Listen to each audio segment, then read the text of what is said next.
बातमी येते पुण्यामधून, कारण खडकवासला धरण क्षेत्रामध्ये पावसाची बॅटिंग सुरूच असल्याने पुणेकरांना सतर्कतेचा इशारा देण्यात आलेला आहे। खडकवासला धरणामधून 45,000 क्युसेक पाण्याचा विसर्ग मुठा नदीमध्ये होतोय। सध्या पुण्यातल्या एकतानगर परिसरामध्ये पाण्याचा प्रवाह वाढू लागलाय।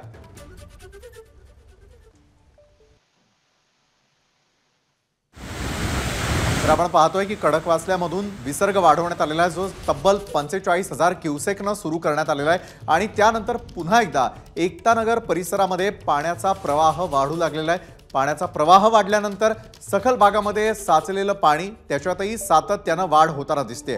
याच पार्श्वभूमीवरती मुख्यमंत्री, उपमुख्यमंत्री या संपूर्ण परिस्थितीवरती लक्ष ठेवून आहेत।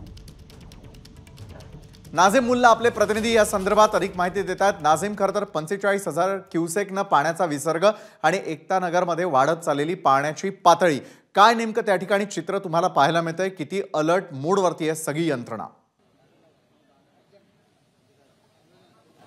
विशाल, मुख्यमंत्री एकनाथ शिंदे आणि उपमुख्यमंत्री अजित पवार, अर्थात अजित पवार हे पालकमंत्री आहेत, त्यामुळे त्यांचं अधिकचं लक्ष या ठिकाणी पुणे शहराकडे आहे आणि त्यांनी सांगितलंय खडकवासला धरण जे आहे ते रात्रीपर्यंत 50% या ठिकाणी करा, कारण पावसाचा जोर परत वाढला तर पुन्हा एकदा पाण्याचा विसर्ग करण्याची वेळ येऊ नये। परंतु सध्या 5 वाजता जो 45,000 क्युसेक इतका पाण्याचा विसर्ग सुरू करण्यात आलाय, त्याच्यामुळे पाण्याचा प्रवाह हळूहळू वाढतोय आणि आपण इथं बघू शकतो लष्कराचे जवान असतील, अग्निशमन दलाचे जवान असतील, ते या ठिकाणी तैनात आहेत। खबरदारी या ठिकाणी घेतली जाते।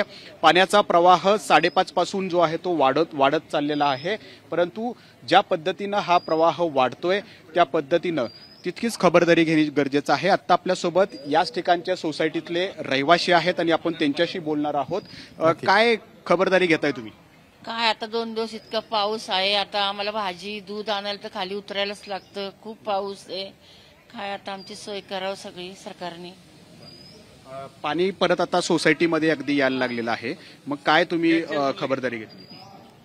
आम्ही खबरदारी अशी घेतली की आता बघितलंय आमचे खालचे जे फ्लॅट आहेत ग्राउंड फ्लोअरचे ते रिकामे केलेले सगळे, आणि ती लोक आता वरती राहायला गेलीत, काही लोक बाहेर राहायला गेलीत आणि गाड्या वगैरे सगळं काढलेलं आहे।